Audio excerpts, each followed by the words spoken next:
Good morning class. हमने next video में बात किया था प्लेन मिरर के बारे में और स्फेरिकल मिरर से रिलेटेड कुछ डिफिनीशंस के बारे में, कुछ थ्योरीज़ के बारे में। एक पॉइंट आप लोगों का स्किप हो रहा था, टाइप ऑफ रिफ्लेक्शन। तो यहाँ पे मैंने इसको स्टार्ट कर दिया है।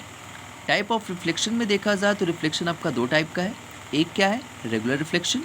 दूसरा है आपका इरेगुलर रिफ्लेक्शन। रेगुलर रिफ्लेक्शन ये है जहाँ पे आपको देखिए दोनों लॉज ऑफ रिफ्लेक्शन के जो दोनों लॉ हैं इसमें होल्ड हो रहे हैं, फर्स्ट लॉ भी और सेकेंड लॉ भी। और ज़रा इस फिगर में आप ऑब्जर्व करो तो आप देखोगे कि यहाँ पे लॉज ऑफ रिफ्लेक्शन होल्ड नहीं हो रहे हैं। तो यहाँ पे नहीं हो रहा है, यहाँ पे हो रहा है। जहाँ पे लॉज ऑफ रिफ्लेक्शन होल्ड हो रहे हैं उसे हम कहते हैं क्या? Regular reflection. ये क्या है भैया? देखिए यहाँ पे मैंने राइट भी किया है। ये क्या है? रेगुलर रिफ्लेक्शन है, नियमित परावर्तन है। इसे क्या कहेंगे? नियमित परावर्तन कहेंगे। और यहीं पर देखिए जहाँ पे लॉज ऑफ रिफ्लेक्शन होल्ड नहीं हो रहे हैं उसे हमने क्या कहा है? अनियमित परावर्तन, इरेगुलर रिफ्लेक्शन। नियमित परावर्तन हमेशा स्मूथ सरफेस पर होगा। इस चीज़ को दिमाग में रखिएगा। जो आपका स्मूथ सरफेस है इस पर ही क्या होता है? नियमित परावर्तन होता है। और जहाँ आपका रफ सरफेस है वहाँ पे आपका क्या होता है? अनियमित परावर्तन होता है।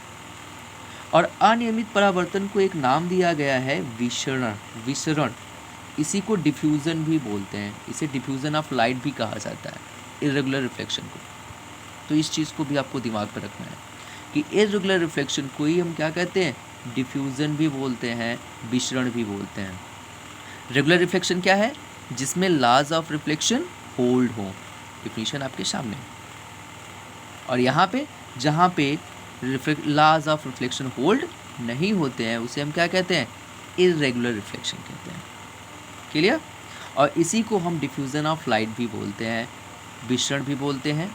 ये आपके स्मूथ सरफेस से होता है और ये आपके रफ सरफेस से होता है। जैसे दीवार हुआ, दीवार वगैरह पे जब लाइट बीम इंसिडेंट होती है तो वहाँ पे क्या होता है? इरेगुलर रिफ्लेक्शन होता है। और जब आपका मिरर हुआ तो उस पर जब इंसिडेंट होती है तो वहाँ पे क्या होता है? आपका रेगुलर रिफ्लेक्शन होता है। क्लियर? अब इसके बाद हम लोग पढ़ने जा रहे हैं कि आपके स्फेरिकल मिरर से रिफ्लेक्शन के क्या क्या रूल हैं। वैसे तो ढेर सारी लाइट बीम इंसिडेंट होती हैं, लेकिन हम लोग जब पिक्चोरियल डायग्राम बनाते हैं, यहाँ पे ड्रा आउट करते हैं स्टडी में, तो हम कौन कौन से रेस को प्राथमिकता देते हैं, वहाँ पे कौन कौन सी रेस पीरियॉरिटी में आती हैं, उसके बारे में हम यहाँ पे एनालिसिस करने जा रहे हैं। ठीक है? पहला पॉइंट कहा है those light beams which are parallel to principal axis incident on the mirror after reflection the reflected rays passes through the focus of the mirror। क्योंकि कहाँ से जाएंगी? मिरर के फोकस से जाती हैं, फोकस से परावर्तित होती हैं। आगे लिखा भी गया है मुख्य अक्ष के समांतर आपतित प्रकाश किरणें दर्पण से परावर्तन के पश्चात कहाँ से जाती हैं? मुख्य फोकस से जाती हैं। क्लियर? अब इस चीज़ को हम लोग फिगर के थ्रू भी देख लेते हैं। देखिए ये फिगर यदि आप ध्यान दें तो यहाँ पे क्या हो रहा है? लाइट बीम पैरेलल है ना प्रिंसिपल एक्सिस के, और प्रिंसिपल एक्सिस के पैरेलल देखिए रिफ्लेक्शन के बाद कहाँ से जा रही है? प्रिंसिपल फोकस से। और यहाँ पर देखो क्या हो रही? जाती हुई प्रतीत हो रही है। देयर इज अपीयरेंस, यहाँ पे अपीयर हो रही है और यहाँ पर क्या हो रही? रियल में जा रही है। तो ये दोनों कंडीशन आपके दोनों स्फेरिकल मिरर में, कन्वर्जिंग मिरर और डाइवर्जिंग मिरर में दिखाया जा रहा है। हाँ, यहाँ पे एक चीज़ मैं और क्लियर आउट कर दे रहा हूँ आपको कि आपका जो ये मिरर है इसको क्या बोलते हैं आप? Concave mirror. कॉनकेव मिरर जो यहाँ पे है, कॉनकेव मिरर को कन्वर्जिंग मिरर भी कहते हैं। क्या कहते हैं? Converging mirror. क्योंकि ये लाइट बीम को क्या कर रहा है? कन्वर्ज कर रहा है, एक पॉइंट पे सेंट्रॉइड करने का काम करता है। और वहीं पे यदि हम इसको देखें तो इस मिरर का काम है, देखो लाइट बीम को क्या कर रहा है, एक्सपैंड कर रहा है, इसलिए इसको हम बोलते हैं डाइवर्जिंग मिरर। तो ये भी दिमाग में आप रखिएगा। ये कौन सा मिरर है आपका, कॉन्वेक्स मिरर है। तो कॉन्वेक्स मिरर को हम डाइवर्जिंग मिरर और कॉनकेव मिरर को हम कन्वर्जिंग मिरर कहते हैं।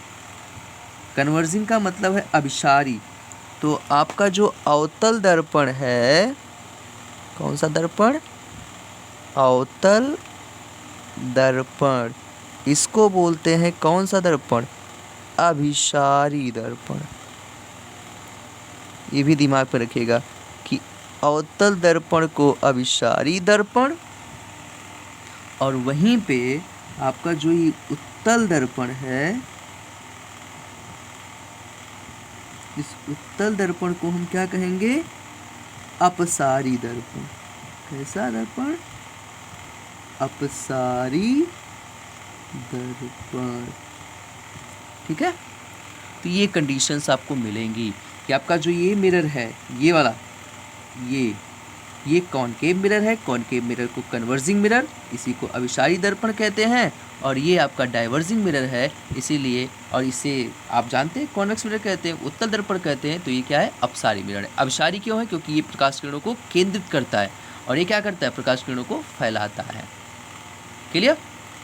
दूसरा देखिए, दूसरा रास्ता हम क्या पढ़ेंगे, पहला तो हो गया कि प्रिंसिपल एक्सिस के पैरेलल आएंगी तो फोकस से जाएंगी। अब दूसरा रास्ता देखिए क्या कह रहे हैं, those light rays which go through the center of curvature of the mirror है, not on the mirror, इसे क्या करेंगे, curvature of the mirror return back via same path।